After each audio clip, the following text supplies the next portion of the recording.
အမျိုးသမီးမကြိုက်တဲ့လူဆိုရင်တင်အပေါင်းအသင်းမလုပ်တင်ပါဘူးတင်ဝေးဝေးကရှောင်ပါအမျိုးသမီးတွေရဲ့စထမအာယုံကအရန်ကောင်းတယ်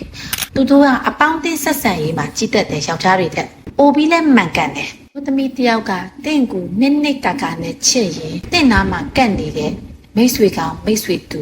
တငယ်ချင်းကောင်းတငယ်ချင်းတူကောင်းချင်းအဆိုးချင်းအားလုံးသူရိပ်မိတယ်သူသိနေတယ်တချို့လူတွေကတင့်မိသားစုဖျက်ဆီးဖို့လာတယ်ဆိုတာ